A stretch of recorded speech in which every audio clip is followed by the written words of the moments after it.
A very good evening, good afternoon, good morning, whichever part and time of the world you're in whichever time zone you're in. It's a real pleasure to have you on this Zoom webinar.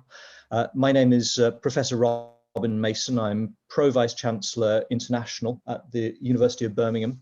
And I'm here just to introduce the main star of this evening, and that's Professor Scott Lucas. I'll introduce Scott a little bit more in a moment, although I suspect he needs very little introduction to this audience. This event is part of our Bringing Birmingham to You series, which gives you, our global alumni community, access to some of the truly outstanding Birmingham academics who are leading the way in science, that's social and physical, and in the arts and humanities. And in the series, they'll be sharing their latest research and commentary on some of the world's most pressing issues. Today, as you know, our topic is President-elect Biden's first 100 days. Now, before I bring Scott in to speak to that, let me just do a little bit of housekeeping. We're going to invite Scott to speak for around half an hour, and then we'll open it up for questions and answers. I'd like to extend a huge thanks to everyone who has pre-submitted questions, and we're going to try to our best to get through as many of those as possible. And we'll also be opening questions for you to put during the talk and compiling them while Scott speaks, also to bring in during the Q&A. Now, I should say we've been absolutely overwhelmed with questions. That's a good problem to have. But what it does mean is that if we don't manage to get to you, please don't feel too offended. We'll do our very best to get all of the questions, but time as always may be our enemy.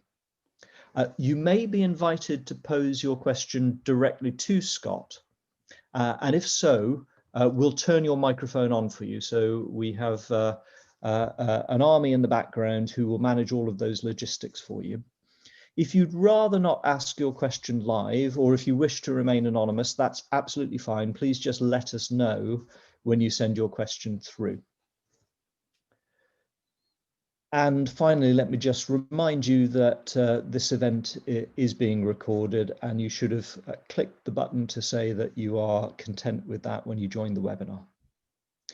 So I think that's all of the housekeeping.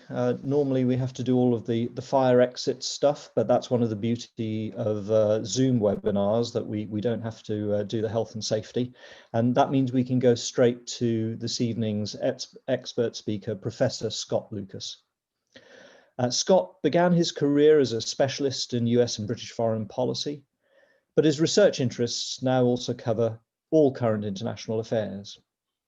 A professional journalist since 1979, Scott is the founder and editor of EA Worldview, a leading website which I'm sure many of you check daily, a leading website in daily news and analysis of Iran, Turkey, Syria, and the wider Middle East, as well as US foreign policy.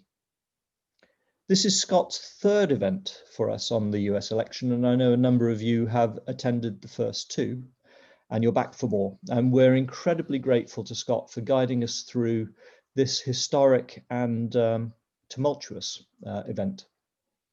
Now that we've reached the final stage of the election, we've invited Scott back to offer his insights on what lies ahead for President-elect Biden in his first 100 days in office. So Scott, I'm slightly worried that you may not have enough to talk about. I suspect that isn't the case, though, given recent events. But over to you to tell us what happens next. Well, thank you, Robin. I mean, if I knew exactly what happens next, I'd be at the bookies, to be honest with you. But what I guess I want to do is say, first of all, thank you not only to Robin, but to the entire team that's putting this together. One of the things that makes this enjoyable, because quite often each day trying to cover the world as well as America, it can be a bit tricky, is really, really good folks to sort of organize events like this, which really encourage dialogue and discussion rather than shouting at each other, which is a lot of what I encounter when I have to deal with American affairs.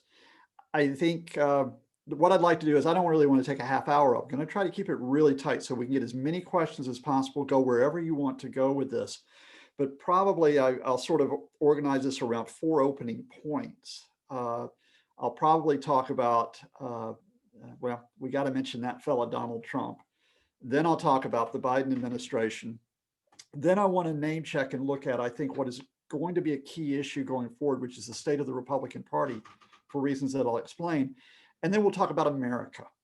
And I think getting a grip on where America goes next, both by looking inside America, you know, let's get beyond Trump and Biden. Let's look at the communities that are in America, and then looking out, which is where America is positioned in the world, which I know that some of you have asked really, really good questions about. So some of what I'm going to say now is influenced by some of the questions that have already come in. And I may mention a couple as I go through this. If I don't mention it, I've looked at them, and thanks to all of you. And hopefully we'll pick up on some of these in the Q&A. Let me start, first of all, with that first, which is Donald Trump, by linking it to, well, where are we now? And where we are now is in part because of Trump. When I talked to you all last, we were trying to figure out what might happen and what had happened in the elections. We were still in the midst of sifting through everything. In the end, Joe Biden not only won the presidency, contrary to all the disinformation that's been laid on in the months since, he won it really handily. You know, the Electoral College vote was about the same as Donald Trump had 4 years earlier. He had one of the largest popular margins in the popular vote in history, won it by about 7%. And it was the 3rd largest defeat of an incumbent president in US history. But of course, it's not just about Biden. The Republicans had kept everything fairly tight. They won a few House seats, and they safeguarded. They didn't lose as many Senate seats as that we thought that they would lose. But then, of course, even that turned in the last couple of months. So if we were talking about normal politics, one of the big events that happened just last week that people have almost forgotten is that the Democrats won not 1, but 2 of these very special runoff elections in Georgia. One of them indeed was a special election. It was effectively a by-election. The other was to fill the permanent seat.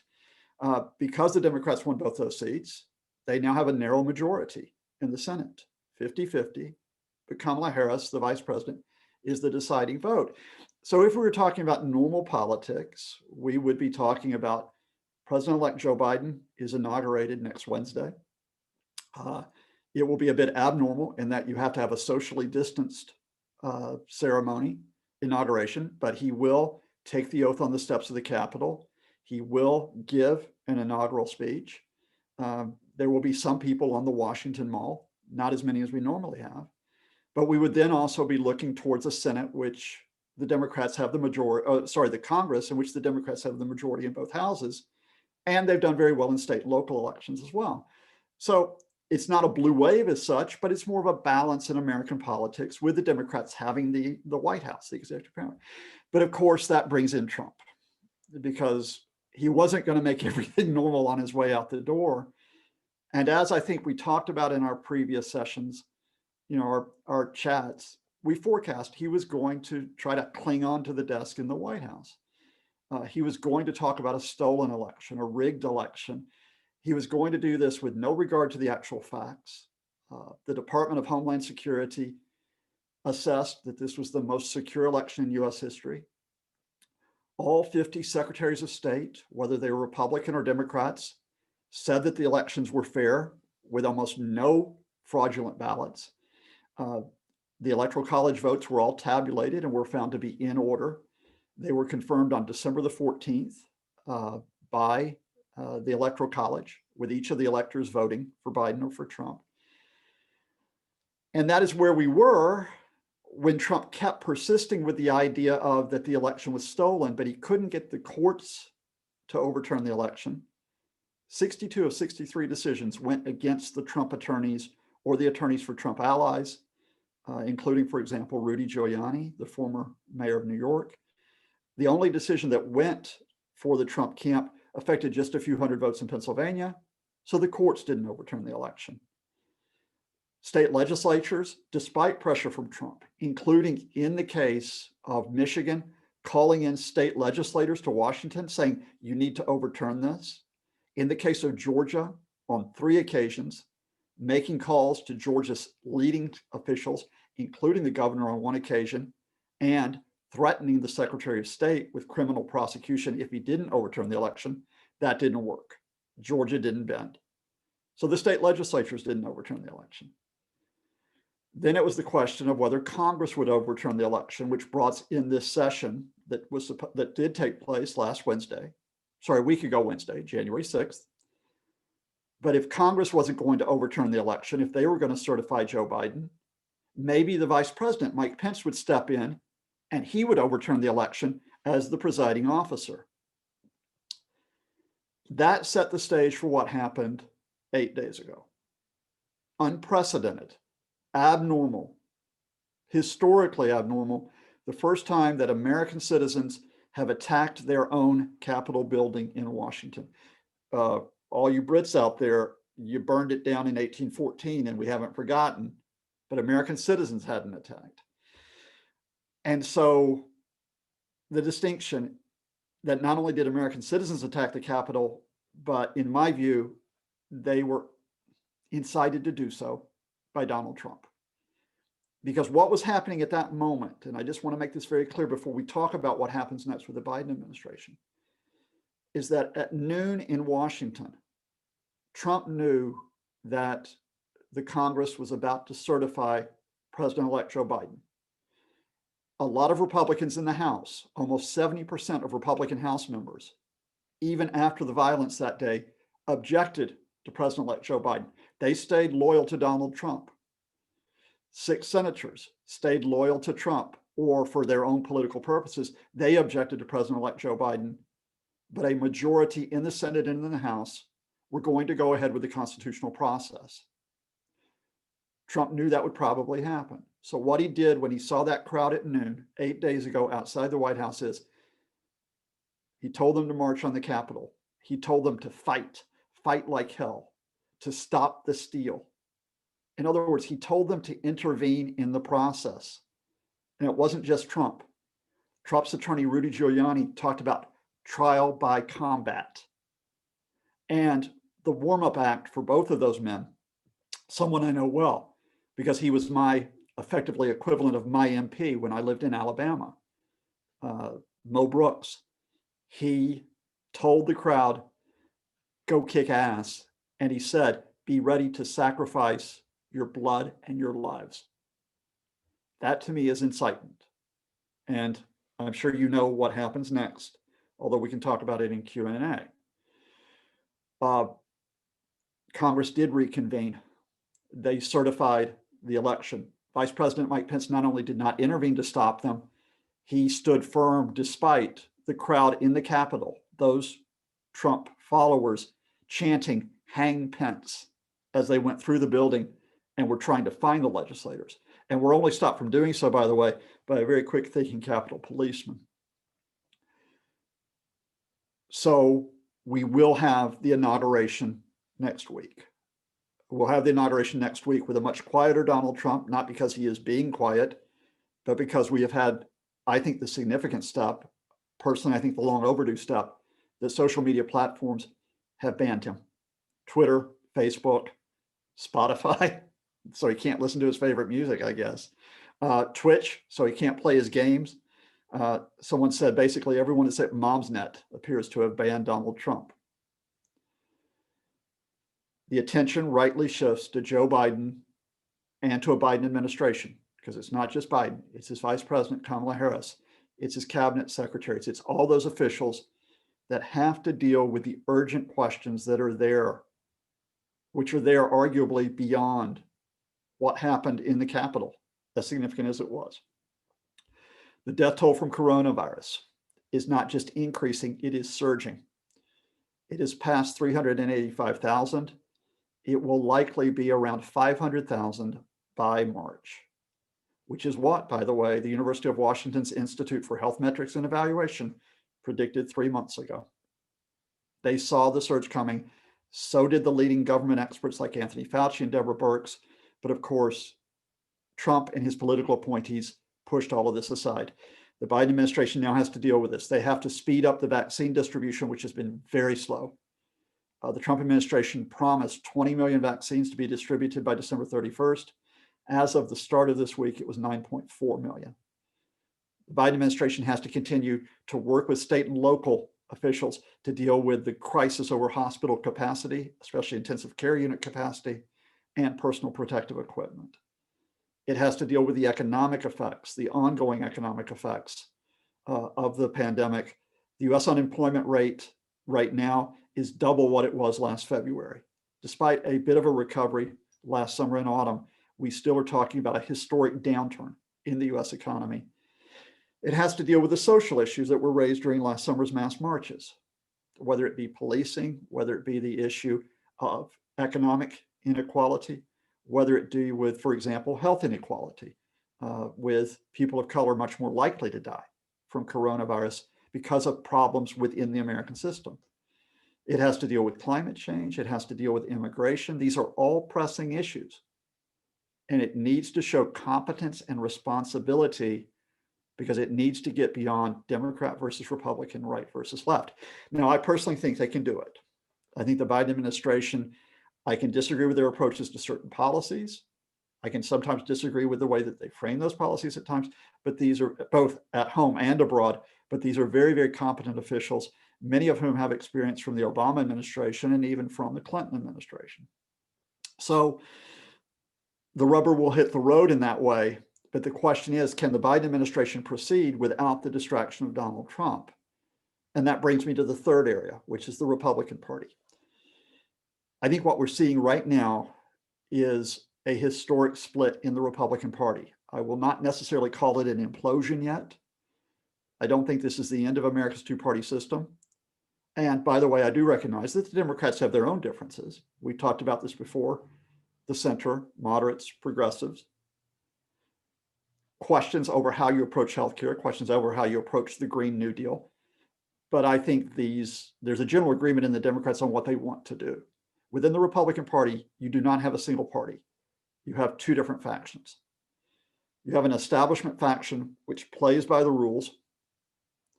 It recognizes the courts. It recognizes the authority of Congress, even when Congress takes decisions that go against you.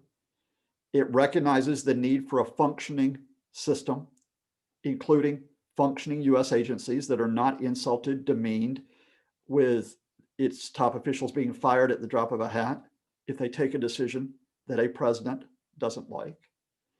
They recognize the authority of the media, not just their media, but of a news media which should be responsible. Those establishment Republicans, however, face the Trumpist. The Trumpist faction doesn't really work on accordance to certain policies to push through.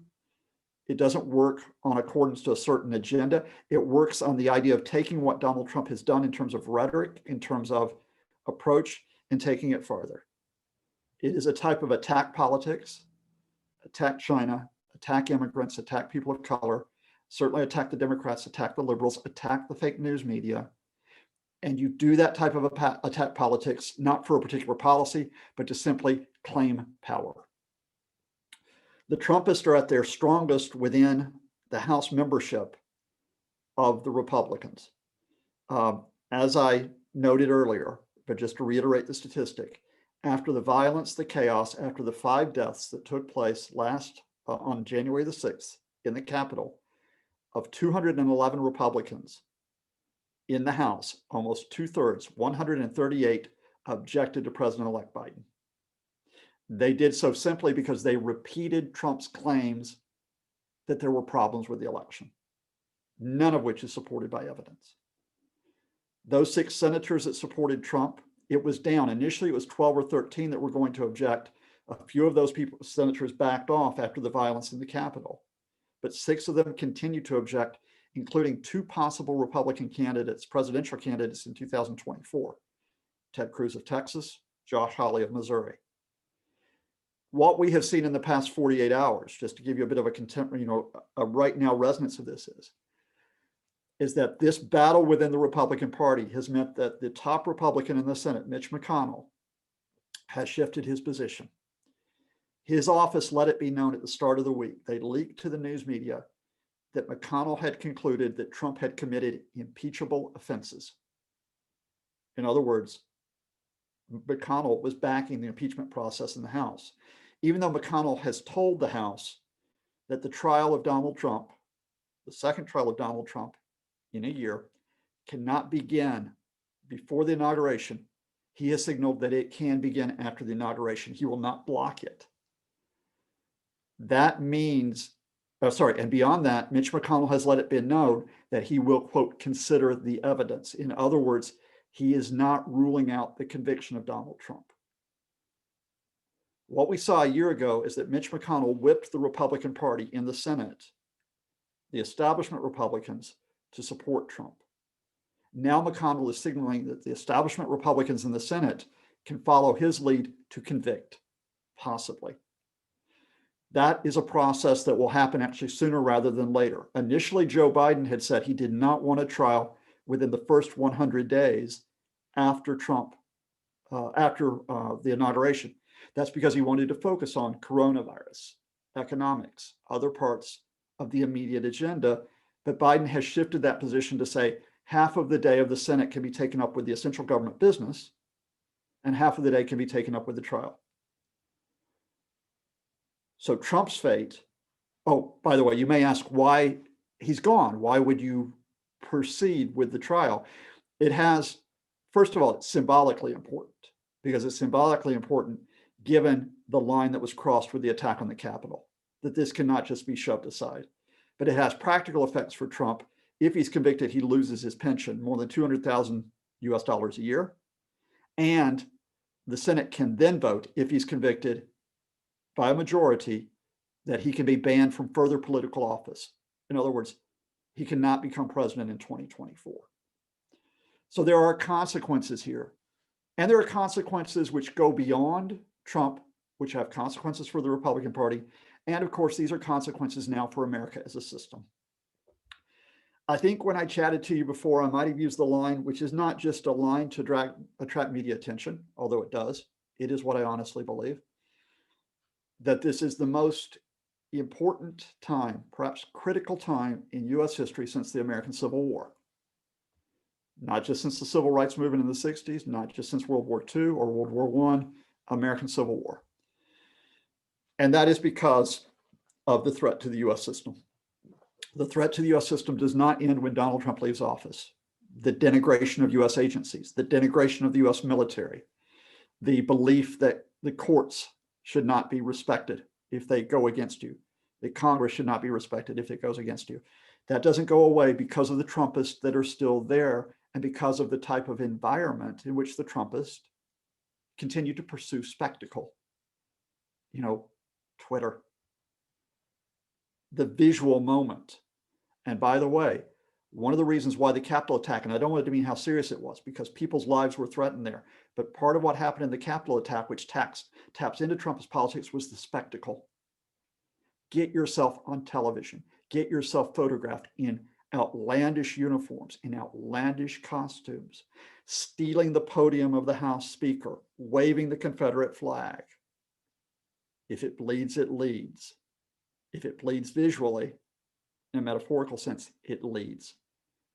So that challenge to the American system continues, and it's not just at the national level, it's at the community level.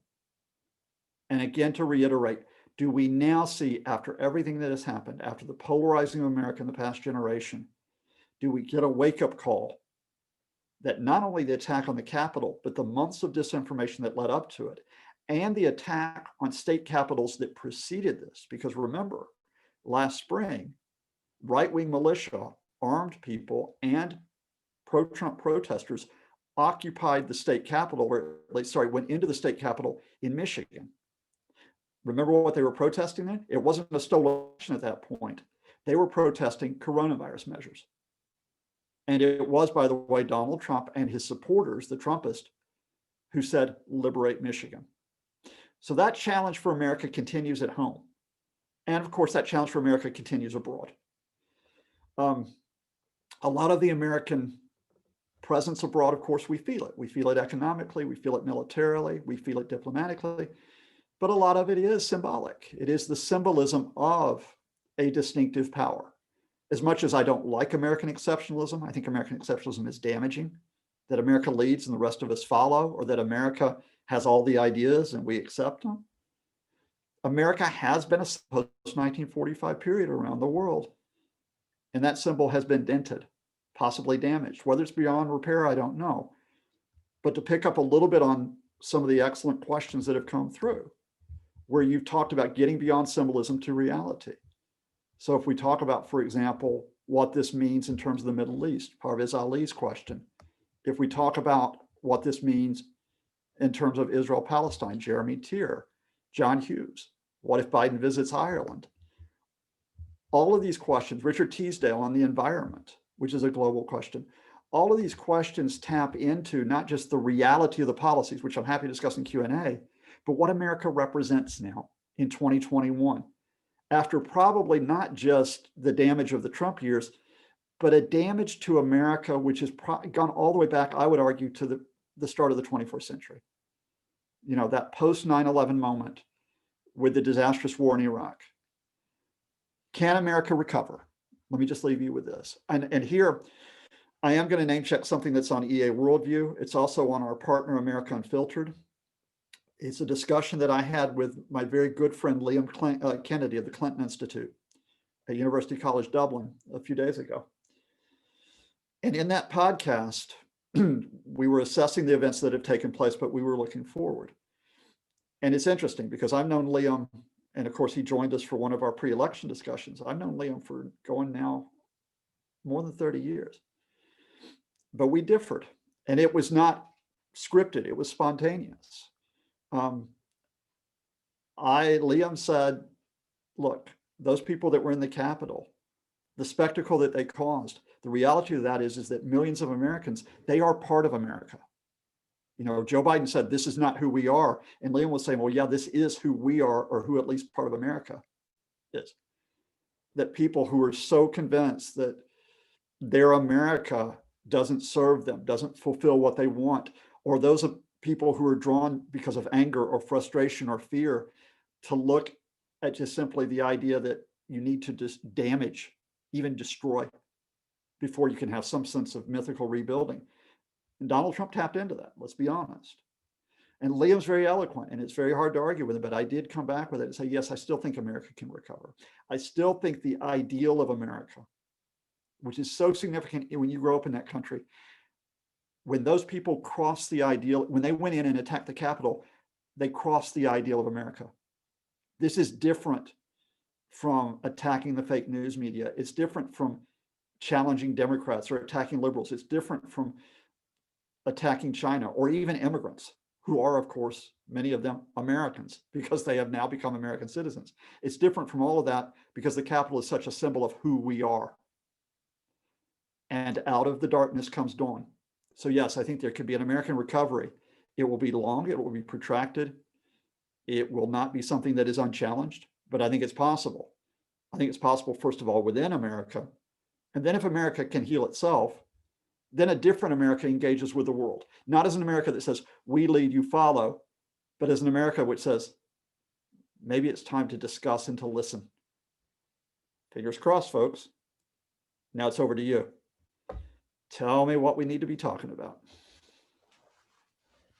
Scott, thank you. Thank you so much. That's got the juices flowing all right. So plenty of provocation, plenty of insight, as always. I'm going to be bringing in pre-submitted questions and those that have been appearing in the chat box, and please keep the chat coming because we're checking it regularly. But just to kick things off, Scott, you know, I'm thinking in particular of the first 100 days of Biden, but actually thinking in this first question a bit beyond that, because we do want to look ahead. But combining a few of the questions that have come in, to what extent do you think Biden's agenda, both immediate and in the medium term, is going to be defined essentially by Trump and what's preceded? Or do you see Biden casting that off and saying, actually, no, irrespective of what's come before, this is the agenda that I wish to pursue? Yeah, let me thank those folks who came in on the chat, by the way, and said, look, can you tell us a bit more about those first 100 days? And Robin, thank you for bringing that together. Let me nail it down then in terms of what I think is good. I think throughout the campaign before the general election, not just from Joe Biden, but from Kamala Harris, from people who were close to Biden and Harris, some of whom are now going to be in the cabinet, I think they were signaling that what you don't do is you don't make Trump the center of attention, and you don't play the man, as it were. You play the ball, and you play the ball here, which is what the situation that America is now in. Now, this was linked to certain words that Biden put out there, and these are not just slogans. These, I think, were important watchwords. Unity, of course, because you want to try to get some support from the Republicans and from Americans at large, but also the idea of competence and responsibility. That means, first and foremost, competence and responsibility on coronavirus. There will be, for example, from Biden, as a symbolic step, but also a step which has some weight to it, which will be the mask mandate. And that will be that in federal buildings, he can't mandate it for state and local premises because of the nature of the US government, but in federal buildings, federal places of employment, federal offices that you visit, it's a request. Because in the view of Biden and the view of his officials, the failure by Trump to support his medical experts on mask led to many, many deaths. There will be working with the states and local communities, because you have to have this, because America's so large, to roll out the vaccine and to roll out effectively. Biden, as you all probably know, he appointed, soon after he was elected, he appointed a coronavirus task force, 13 very prominent public health and medical experts, not just to say where are we with the virus, but to deal with the logistical questions. How are we going to get this, how are we going to deal with this in terms of getting vaccines out?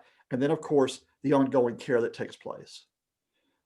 Those measures should have been taken last February, last March. I'm not going to replay that. What the Biden folks are trying to do now is trying to play catch up with this almost a year later.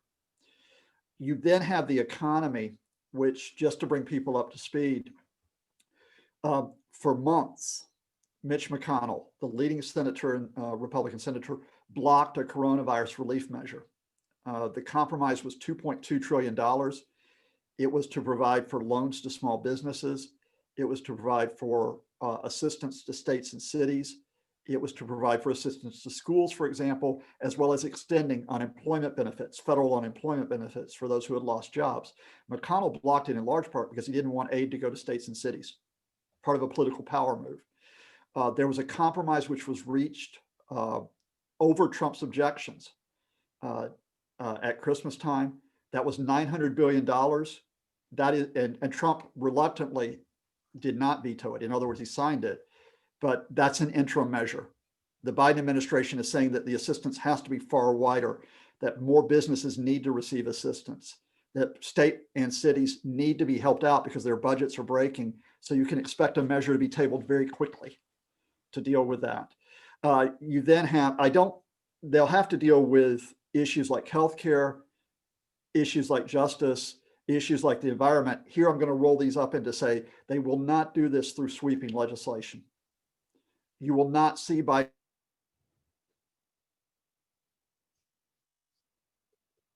$1 package to link economic recovery with environmental protection. That's just too big at this point. You're not going to see a sweeping type of healthcare to extend Obamacare, Medicare for all as a watchword, because again, it's too big. Because remember, you have got a split Senate and you've got a large minority, Republican minority in the House.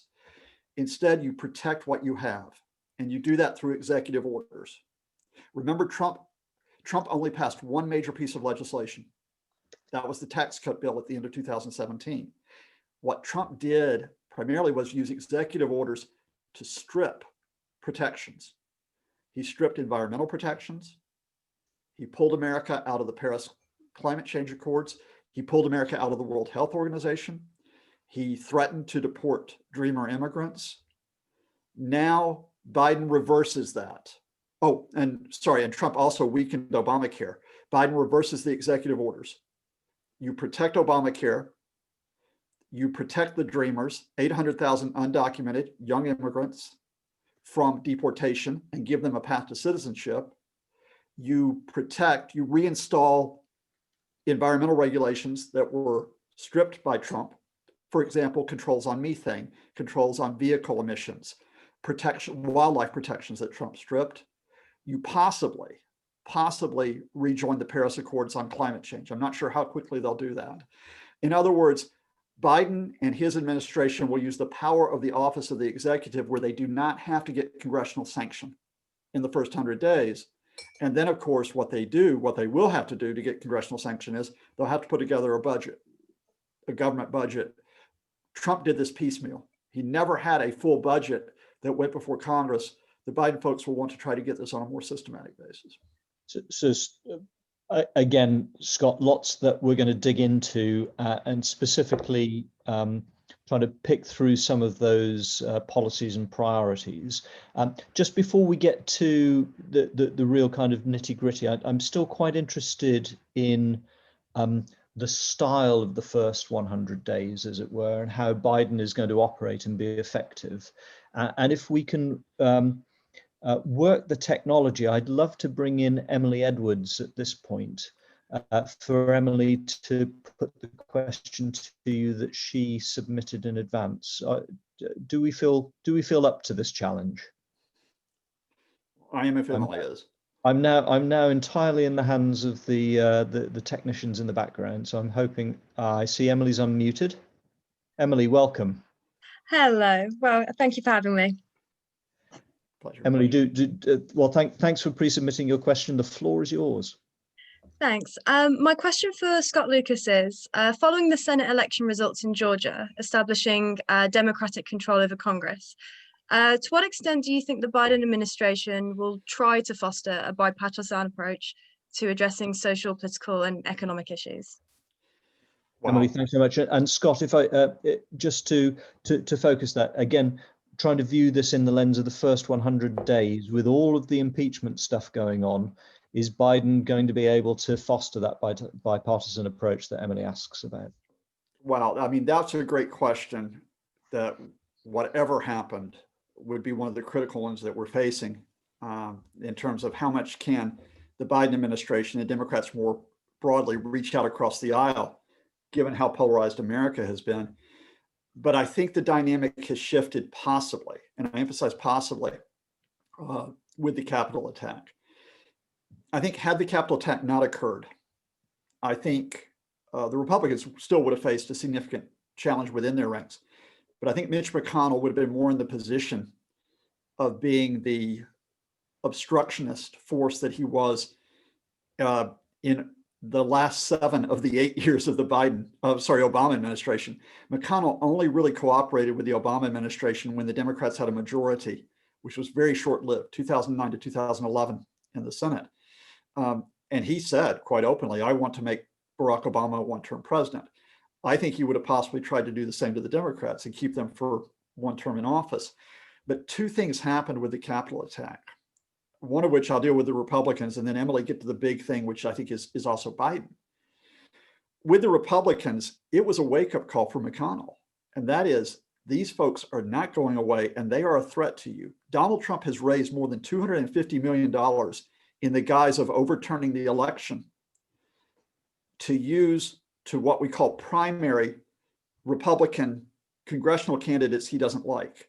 In other words, that money can be spent by the Trump folks on people they consider to be loyalist to challenge other Republicans in primary contest for the House and the Senate in 2022. That's one reason why a lot of the Republican House members who are there right now did not break from Trump last week. Now, McConnell's looking at that, and he's got to make the decision as to, having helped enable Donald Trump, is he now basically a captive of the Trumpist?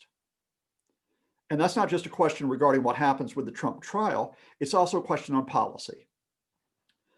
You know, do you actually try to obstruct the Democrats because it might play into the hands of the Trumpist if everything grinds to a halt?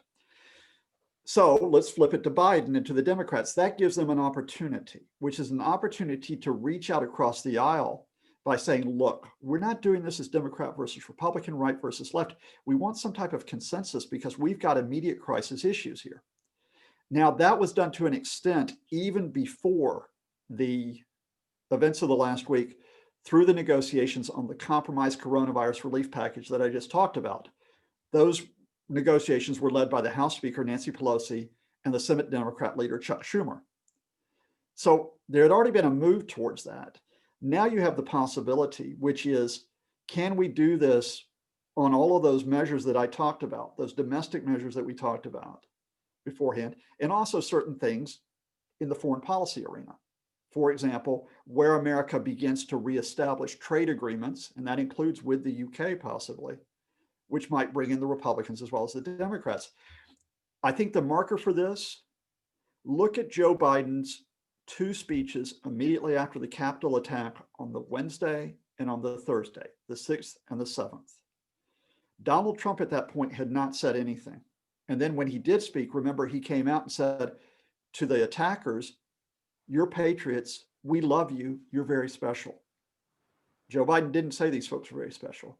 He talked about a dark day, the darkest day in American history, and the need for all Americans not only to unify against the attack, but to unify for what is important about being Americans. Now, that was a call to the Republicans as well as anybody else. And I think it was heard by some of them, not all of them, but some of them. I'll give you one marker, Emily, to watch, which is for all of the Trumpists we talk about, look at the statement that was made this week by Liz Cheney. Now, Liz Cheney is a very conservative Republican. You all might know her father, a guy named Dick Cheney, used to be vice president. Liz Cheney in her statement was very forthright about the damage that Donald Trump had done. If Liz Cheney then looks at the Democrats and sees them as being a constructive force, not only Joe Biden, not only his administration, but people like Nancy Pelosi in the House, the dynamics of legislation begins to shift. I hope that's a good opener for you.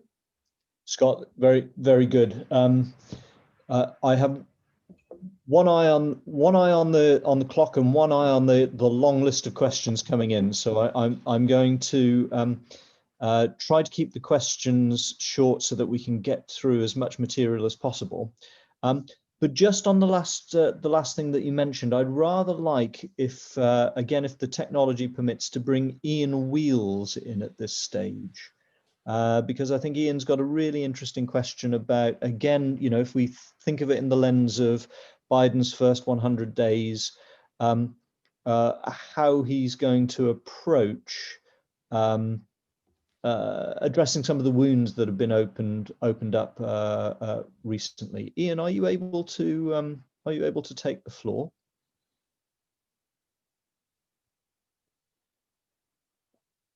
If not, I've got a number of other questions. Okay, I think we're struggling with the technologies to just at the moment. Let me move on to another aspect, again mentioned by a number of people. It feels, such is the crazy time that we're in, a long time ago since the Black Lives Matter movement started up and all of those terrible events. Just if you could do a little bit of a deep dive, Scott, but a brief deep dive into what Biden might do in the first 100 days in response to Black Lives Matter. I think, first of all, tone will matter. Tone will matter in that you just don't make a ritual statement. You know, these are very serious issues. This was a very, significant episode in American history. And I think, again, if you look at what Joe Biden have said, what Kamala Harris, of course, first Black American vice president, as far as the first woman vice president, the first Asian American vice president, what she says, and then the cabinet officials, again, many of whom I think are very, very good appointments. And I think there has to be this message, which is we understand these issues that were raised. And we're not going to turn this into a divisive issue in terms of us versus them, which was tended to be the Trump approach. On the other hand, we're not going to turn this back and say, this means all police are bad. This means all state legislatures are bad. we've got to find some way of building consensus.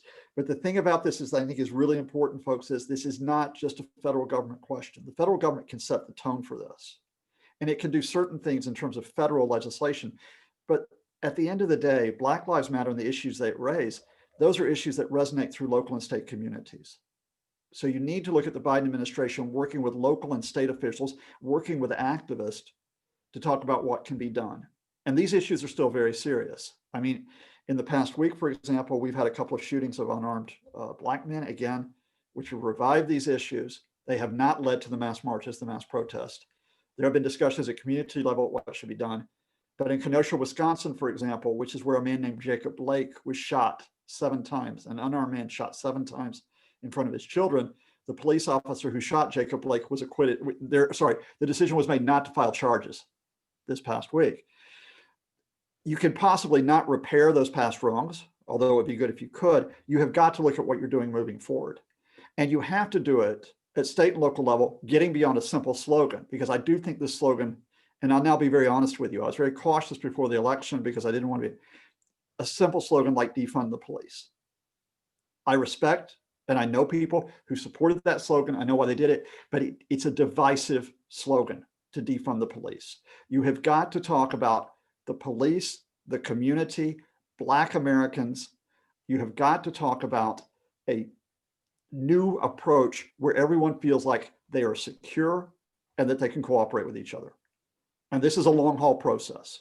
So I think tone is going to matter at federal level. I do think that it will be important that the Justice Department, that where you have an offense which is committed, which is a federal offense, a civil rights offense, the Justice Department has got to act and act quickly, because under the Trump administration, the Justice Department not only put a lower priority on civil rights cases, they almost in a sense scrapped their civil rights division because Trump didn't like it. Very good, Scott. Thank you. We've got a little over 10 minutes left, and we've got foreign policy, the rest of the world to cover. So I am going to come on to that in literally 20 seconds. I'm just going to fire one yes/no question to you that Jonathan Owen has put on immigration policy. Is Biden going to give citizenship to 11 million plus illegal immigrants ahead of the 2024 election? Yes or no, Professor Lucas? No, because first of all, it's not a question of illegal immigrants. It's a question of undocumented immigrants, and there's a significant difference. And second, because the immediate question, well, there'll be 2 questions that come up. The first immediate question will be an executive order to protect the 800,000 Dreamers who came to the United States as children of undocumented immigrant parents who work in America, who are educated in America, who are in the American Armed Forces, to at least give them status where they're protected, possibly give them a path to citizenship. And secondly, it will then be trying to broach with Congress some type of immigration reform, which means you're not talking about open borders, you're talking about secure borders, but you also protect the rights of those, for example, who come to the United States to claim asylum, and you protect the rights of legal immigrants who have worked in the United States, who have paid taxes in the United States, but who have been threatened with deportation by the Trump administration. Scott, thank you. If it's okay, look, there's plenty more that we could have covered on domestic policy, and we might squeeze one in right at the end. But let's move on to foreign policy if we could. Sure. And I'd like to bring Anthony Lee in at this point, if technology permits. Anthony, thank you ever so much for joining us. You posed a number of excellent questions beforehand. I wonder if you might be willing to share with us the one that you had about the USA and the rest of the world. Anthony, over to you. I'm very happy to. Basically, one could look at the Trump administration and Donald Trump as a sort of absentee landlord, in the sense that the world expects some sort of leadership. If it doesn't accept the leadership sometimes, that it still looks to the United States for some sort of authority, some sort of stability. And we haven't had that. Trump has, as a result, been treated pretty much by the rest of the world as a joke. Now it wasn't really fine when Italy had Berlusconi as prime minister, because Italy doesn't have the sway in the world that the United States does. But when it happened with the United States, a bulwark in world stability, world policy, disappeared. And I'm very interested to see how much damage do you think Trump has done to America's prestige in the world and ability to influence the world, and what can Biden do to actually get America back to a position where we take America seriously, even if we don't always agree with America? Anthony, thanks. Cracking question. If I can, Scott, just to nudge you into the latter part of that, which again is, does this make it to Biden's first 100 days? How high a priority is it, and what exactly is he going to do about the relationship between the US and the rest of the world? Absolutely. Just a quick introduction to set that up in terms of the way Trump operated.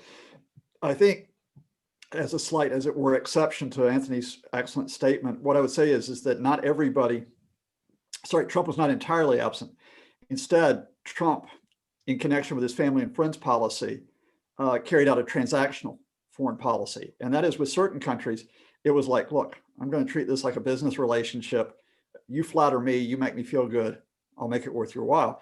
And that means that governments, if not countries that benefited, included the Israeli government. If you look at what America did in Israel, it included the Saudi Arabians. And in the Saudi Arabian monarchy are still huge supporters of Trump, as I found out with several Saudi contacts in the past week. And, for example, the United Arab Emirates, that amongst them. And, those countries benefited in ways we could talk about, both in an economic sense and also in terms of getting leverage in their regions. The problem with the transactional foreign policy that the Biden administration has to face is that the Trump people set aside the rules of the game. In other words, the rules that the international community abides by in terms of carrying out diplomacy, military relationships. The Trump folks, for example, not only had very little regard for Europe, they wanted to break up the European Union. That has to be repaired. The Trump folks, of course, had that schizophrenic foreign policy with China, which we're getting a lot of questions on.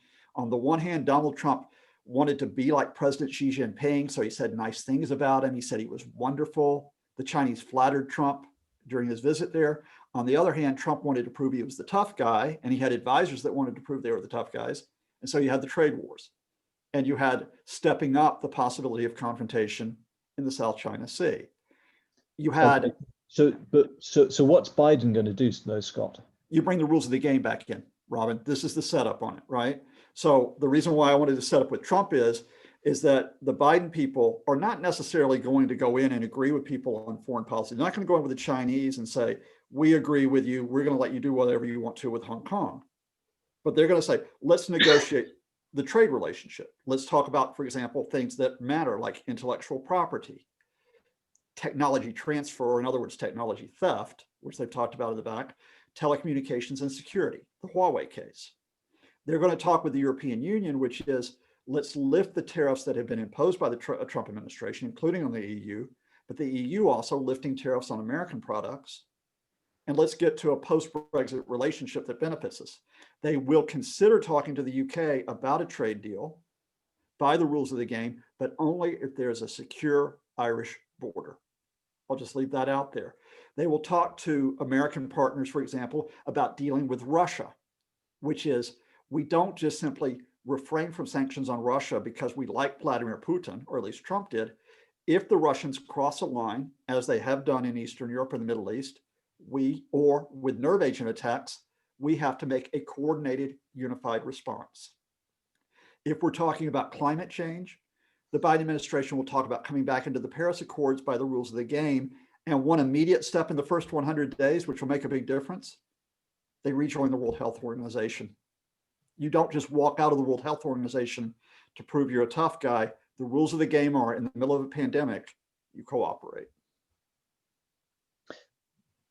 Scott, thank you. And because a number of people have asked, including Parvez Ali, but Amir Kavusi also, if we look specifically at the Middle East and let's pin it down to the US and Iran, do you see Biden taking a very different position?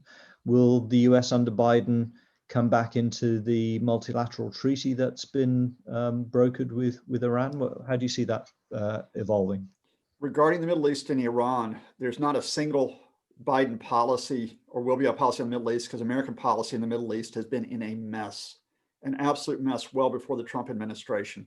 I won't go into the details of that. It has a lot to do with the Syrian crisis. It has to do with the support of Saudi Arabia and the knock-on effects in Yemen with that civil war. It has to do with the failure to get stability in Iraq. The effect of this is that you have to move on a case-by-case basis. First case, Iran. The Biden administration will want to work back towards the nuclear deal, but they will not enter it immediately. In part, that's because of Congress. Republicans will be very hostile towards an executive order because it will not happen through a treaty. They'll be hostile to an executive order to rejoin that. And in part, it's because not only the United States, but the Europeans think that the deal needs to be revised. They think it needs to cover Iran's ballistic missile capacity, and you need to extend the terminal dates on some of the provisions. So there will be quiet back channel negotiations between the Biden administration, the Iranians, and the Europeans. They will not be very loud negotiations. That'll be the starting point. If we were to go through other areas of the Middle East, on the Syrian civil war, it's a fragmented country. There are 3 different Syrias. The United States will continue to back the Kurdish Authority, which controls part of Syria. They will not try to remove Assad. That's gone. But they will try to prevent Assad from overrunning that northeast area, and they'll try to prevent the Turks from overrunning it. On Iraq, ask you about Turkey. Callie Harrison is particularly interested in Turkey. Yeah. On Iraq, they will try to, I think, they'll want to check Iranian influence at the same time. If they're sensible, they will need to work to try to get an Iraqi government supporting it in terms of getting legitimacy by delivering services, by reducing corruption, and by appearing to be accountable to the Iraqi people, because that's the core issue there. On Yemen, they need to get the Saudis to back off, and they need to get to ceasefire talks. On Israel-Palestine, they will not get Israeli-Palestinian talks in the near future, but they need to stop being so one-sided. First step to do that, rejoin the UN aid initiatives to help Palestinian territories that the Trump administration ended, such as aids to hospitals, aid to food distribution. On Lebanon, nothing can be done about Lebanon. That's an absolute crisis case, but don't make it worse. Okay, Scott, I'm going to, because we're right up against it, and I did want, rather cheekily, because this is meant to be about the 100 days, but I want to extend the telescope out to over 1,000 days, something like 1,450, which is the next US election. And Tim Greenwood, I wonder if you could bring in the very nicely framed question that you've put, and I'll put a particular spin on it. All right, thank you very much. So it's a 2-part question, and one is, do you think Trump will continue to personally lead his faction? And if not, then what is Trumpism without Trump?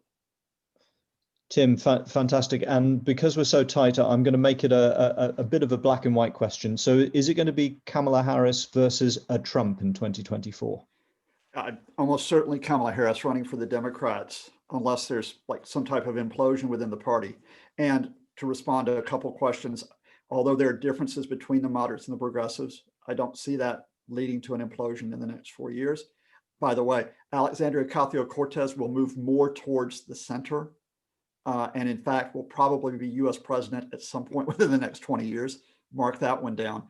On the Republican side, it's more complicated. First of all, Donald Trump could be in prison, or at least be convicted in one of a number of cases, one or more of a number of cases at state as well as federal level. He is being investigated right now for fraud. He's being investigated for tax evasion by New York State. If Trump goes to prison, then that, of course, is a significant check to him personally. But I think the great question from Tim is, well, what's Trumpism without Trump? There will be an open question as to whether without Trump's spectacle, without Trump's exploitation of the media, it can be the same. But there will be those who will try to do that. That's the important point here. Ted Cruz of Texas, the senator, remember, he tried to be the Tea Party candidate. Now, remember, the Tea Party was the spectacle before Trump. You know, Washington government is bad, taxes are bad, you know, this whole right-wing conservative agenda. Now Cruz moves to trying to say, I will now lead the Trumpist in 2024. Josh Hawley of Missouri, not as well known as Cruz, but he's the rising, as it were, young senator trying to do that.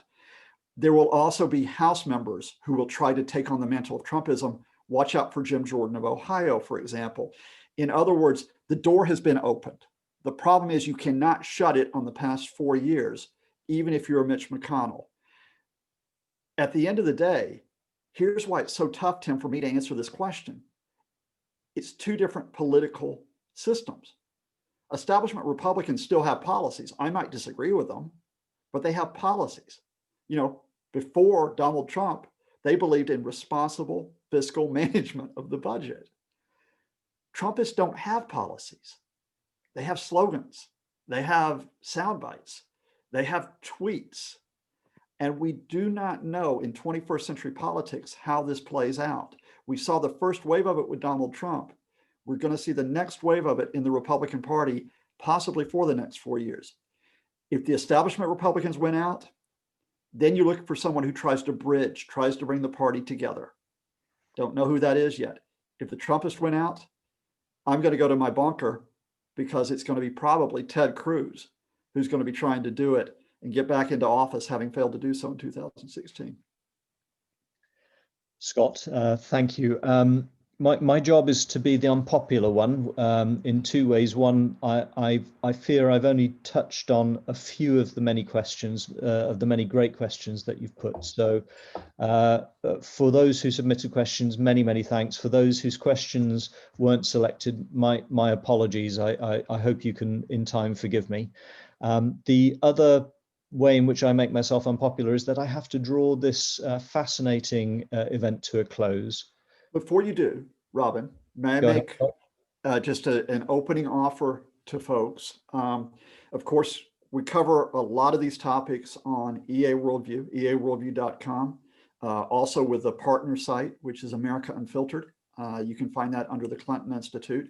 But if you can't find the answers there, if you would like to get in contact with me via email or via social media with the great questions you put tonight, I will give a written reply to each and every one of them because they're great questions. So if you can work through our great organizers here if you want to have an answer to the questions, let it be known and I'll follow up with you, okay? Fantastic, Scott. That's brilliant. So the event doesn't have to finish right now. It can live on beyond this webinar. But so I'd like to offer two short thanks. First to Scott, Professor Scott Lucas, for his insights, his energy, his provocations, his sanity, as somebody pointed out in the chat. So Scott, thank you as always for being brilliant. But most of all, I'd like to thank everybody who joined this webinar. It wouldn't have been a session without you and without your questions. So it's been great to have you all. You should see in the chat a link to a short survey. We'll be emailing that to you as well, in case you can't figure out the chat function in Zoom. But it's been a real pleasure having you all on this call, and we look forward to seeing you at future events of bringing Birmingham to you. So thanks so much for attending. Great to have you all. Bye now.